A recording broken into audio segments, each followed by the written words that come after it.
అహ్మదాబాద్ నుంచి లండన్ కి ఒక ఫ్లైట్ స్టార్ట్ అయింది కదా, అది టేక్ ఆఫ్ అయిన కొద్ది సమయానికే మేఘాని నగర్ అనే రెసిడెన్షియల్ ఏరియాలో కూలింది. అందులో 260 మంది ఆన్ బోర్డు ఉన్నారు. మోదీ గారు అమిత్ షా గారికి ఫోన్ చేసి మీరు వెంటనే అహ్మదాబాద్ వెళ్ళాలి అని ఒకవైపు పుష్ చేస్తే, రెండో వైపు నుంచి రామ్మోహన్ నాయుడు గారు and civil aviation minister is rushing to the Ahmedabad. నేను ఈ వీడియో షూట్ చేసే సమయానికి నేషనల్ న్యూస్ నుంచి స్టేట్ న్యూస్ వరకు మొత్తం దీన్నే కవర్ చేస్తున్నాయి. నేషనల్ డిజాస్టర్ ఫోర్స్ నుంచి SDRF వరకు ఎవరి పనులు వారు చేస్తున్నారు. కానీ అసలు ఈ ఇన్సిడెంట్ ఏమంటారో మీకు తెలుసా?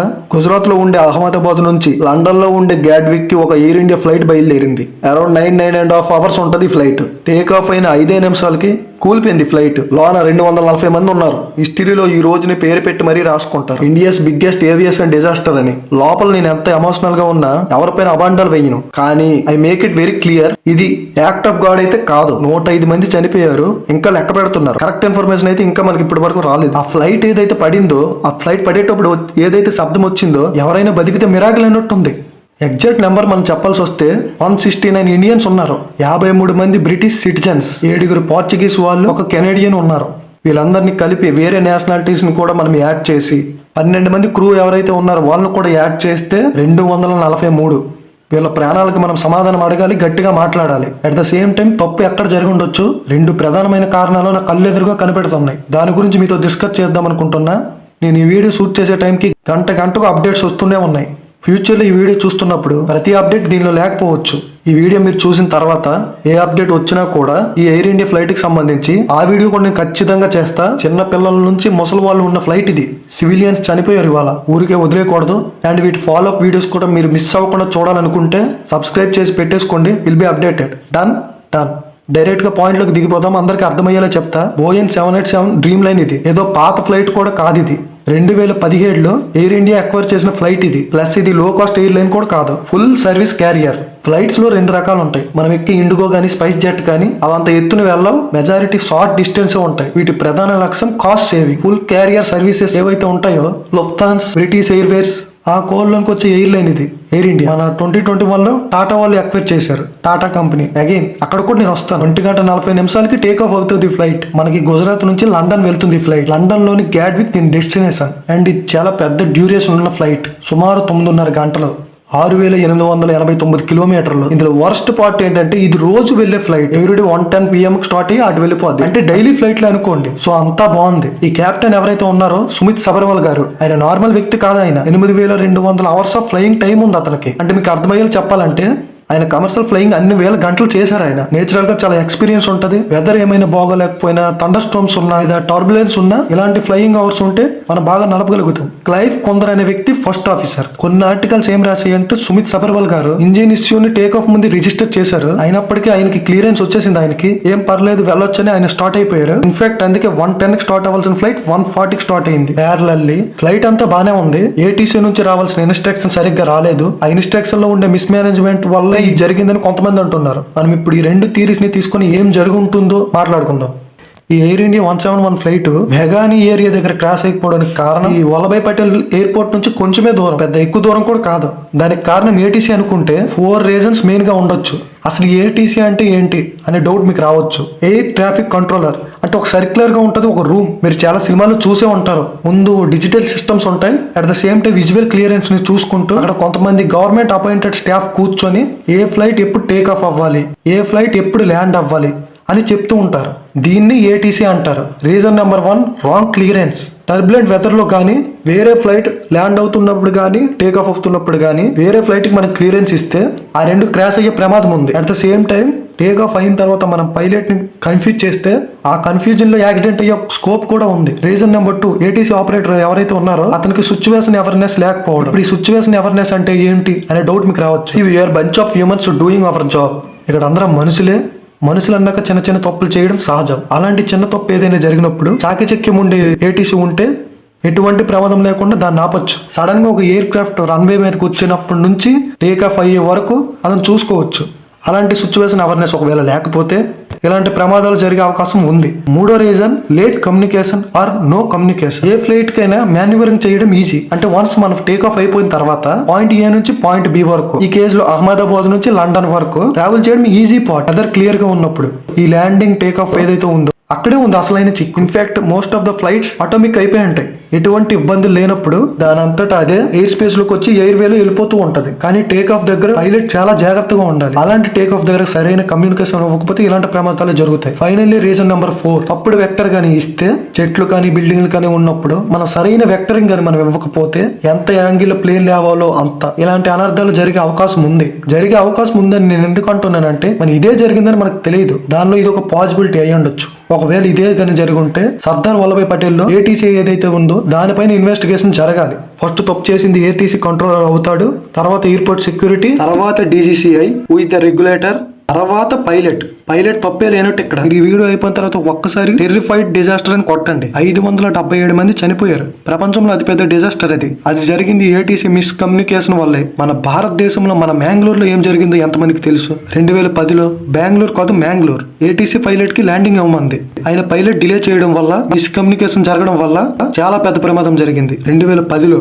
అగైన్ మనం డైగ్రెస్ అయిపోకూడదని పర్టికులర్ కేసెస్ గురించి మనం డెప్త్ లో వెళ్ళి నేను మాట్లాడట్లేదు, కానీ ఇవాళ జరిగిన దాని గురించి మనం ఫోకస్ చేద్దాం. ఇకపోతే సినారియో నెంబర్ 2.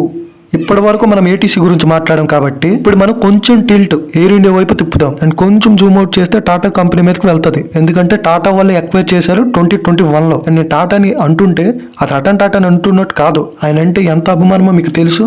ఆయన తర్వాత ఎవరైతే టేక్ ఓవర్ చేశారో ముఖ్యంగా ఎయిర్ ఇండియాని, దానికన్నా ముఖ్యంగా మేనేజ్మెంట్ మీద మనం ఫోకస్ పెడదాం. టాటా సన్స్ ఎక్వైర్ చేసింది ఎయిర్ ఇండియాని 2021లో 18,000 కోట్లు పెట్టి బిడ్ గెలిచింది. అది కాకుండా 15,300 కోట్లు అప్పు అయితే ఏదైతే ఉందో ఆ భారాన్ని కూడా పైన మోస్తూ ఎయిర్ ఇండియా రెస్పాన్సిబిలిటీని తీసుకుంది.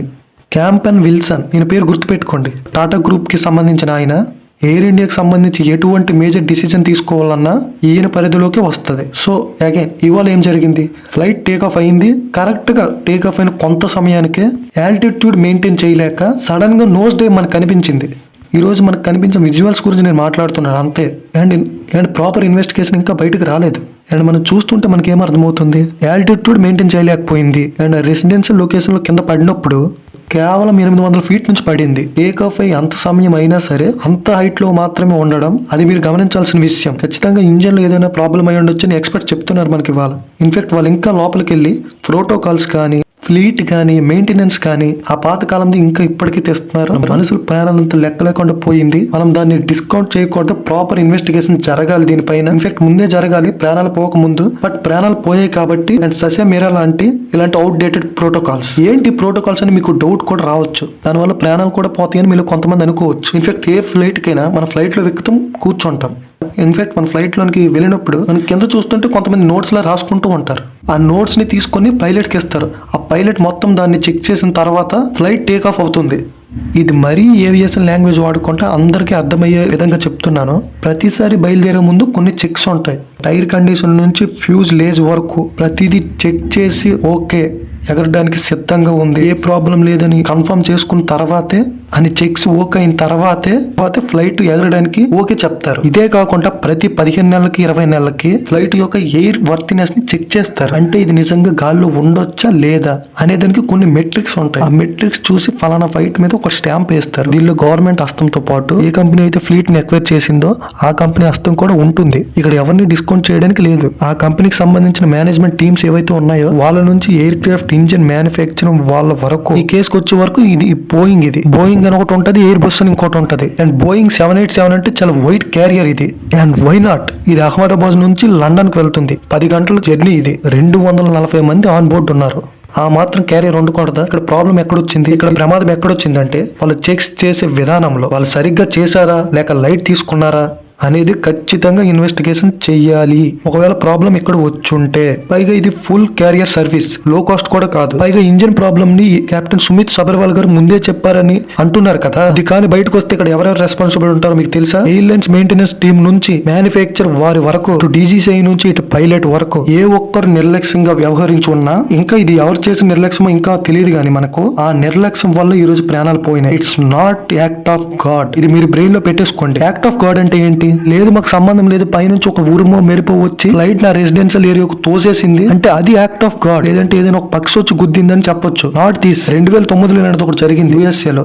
దీనిపైన ఒక మూవీ కూడా తీశారు, టామ్ హ్యాంక్స్ అనే అతను. ఆ సినిమా ప్రస్తుతానికి నాకు గుర్తు రావట్లేదు, కానీ మీకు తెలిస్తే రాయండి కింద కామెంట్ బాక్స్ లో. ఆయన ఎంత హీరోయిక్ గా ఆ ఫ్లైట్ ని వాటర్ ల్యాండింగ్ చేశారు అని ఉంటది సినిమా. అంతెందుకు మొన్న స్పైస్ జెట్ లో 2019లో వైబ్రేషన్ గురించి చెప్పలేదు, ఆ రోజున నిర్లక్ష్యంగా వ్యవహరించారు. ఆ మెయింటెనెన్స్ టీమ్ ను కూడా పీనలైజ్ చేసింది మన గవర్నమెంట్. ICAO అని ఉంటది, ఇంటర్నేషనల్ సివిల్ ఏవియేషన్ ఆర్గనైజేషన్ అని. అంటే ఇప్పుడు మన దేశంలో ఏదైనా ప్రాబ్లం జరిగితే మన దేశస్తులు మాత్రమే చనిపోలేదు కదా, పదుల సంఖ్యలో బ్రిటిష్ సిటిజన్స్, పోర్చుగీస్ సిటిజన్స్, కెనాడియన్స్ చనిపోయారు కదా. సో దీనికి గ్లోబల్ గవర్నింగ్ బాడీ ఉండాలని చెప్పి ఈ ఆర్గనైజేషన్ అన్ని దేశాలు కలిపి పెట్టుకున్నాయి. ఇవాళ అది ఇన్వెస్టిగేషన్ చేస్తది. ఇవాళ మనం ఏదైతే స్పెక్యులేషన్ మాట్లాడామో ఏమై ఉండొచ్చు అని ఏదో ఒక నిజం బయటకు వస్తుంది. ఆ నిజమేంటో మనకు తెలియదు. ఈ రోజు మనం ఎవరిపైన నింద మోపడానికి లేం.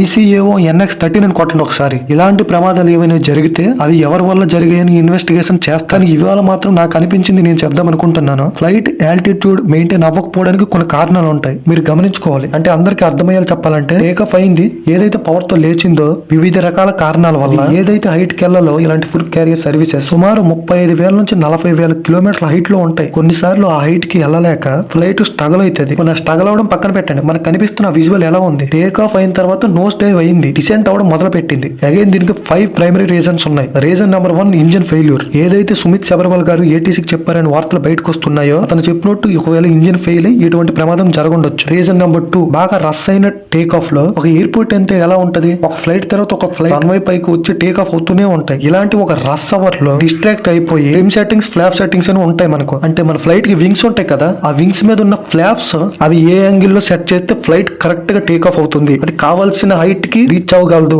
అండ్ అగైన్ ఇది ఎక్స్ట్రీమ్లీ కాంప్లికేటెడ్ టెర్మినాలజీ, ఇది అందరికీ అర్థమయ్యే విధంగా చెప్తున్నాను. ఆ సెట్టింగ్స్, ఆ నెంబర్ కరెక్ట్ గా ఫీడ్ చేయకపోయినా ఈ ఫ్లైట్ ఆ హైట్ కి రీచ్ అవ్వకపోవచ్చు. మూడోది ఓవర్ వెయిట్. మనం ఫ్లైట్ ఎక్కేటప్పుడు కొన్ని రెగ్యులేషన్స్ మనం వింటూనే ఉంటాం. ఫలానా వ్యక్తి మీద ఫలానా వెయిట్ మాత్రమే ఉండాలి, తను తీసుకొచ్చే లగేజ్ క్యారియర్ వెయిట్ అయితే ఇంత మాత్రమే ఉండాలి. ఇవన్నీ వాళ్ళు ర్యాండమ్ గా ఇచ్చే నెంబర్స్ కాదు, మొత్తం క్యాలిక్యులేట్ చేస్తారు. పేలోడ్ అని, పేలోడ్ అనేది ఒక లిమిట్ ని దాటి ఉండకూడదు, లేకపోతే అది ఫ్లైట్ కే ప్రమాదం. ఆ పేలోడ్ ని అందరికి ఈక్వల్ గా డివైడ్ చేసి ఒక డిజిట్ మనకి ఇస్తారు. జనరల్ గా ఇంటర్నేషనల్ అయితే ఒక 20 kgs ఉంటది లగేజ్ వెయిట్. ఒక పెద్ద ఫ్లైట్స్ అంటే 40 kgs వరకు ఇస్తారు. ఒకవేళ ఈ పేలోడ్ దగ్గర నెగ్లిజెన్సీ జరుగుంటే తద్వారా ఓవర్ వెయిట్ అవ్వడం వల్ల ఈ ప్రమాదం జరిగే అవకాశం కూడా ఉంది. నాలుగోది ఫ్లైట్ కంట్రోల్ మ్యానుఫ్యాక్చర్. ఆ కంపెనీ గానీ ఎయిర్లైన్స్ గానీ సరైన చెక్స్ చేయకపోయినా లోపల ఎలక్ట్రిక్ ఫెయిల్యూర్ గానీ హైడ్రాలిక్ ఫెయిల్యూర్ గానీ జరిగే అవకాశం ఉంది. ఫైనల్ గా ఐదోది వెదర్. దీని ఒక్కదాన్ని మనం యాక్ట్ ఆఫ్ గాడ్ కింద కన్సిడర్ చేయాలి. ఇలాంటి సిచ్యువేషన్ లో కూడా ఫ్లైట్ ని ఏం చేయాలి, ఎలా చేయాలి, ఇదంతా ఒక రూల్ బుక్ ఉంటది. అందుకే ఎక్స్పర్ట్స్ చెప్తున్నారు ఇది మ్యాన్ మేడ్ డిజాస్టర్ మాత్రమే. మొత్తం ఈ విషయం మీద మీరు ఏమంటారు నాకు కింద కామెంట్ బాక్స్ లో రాయండి.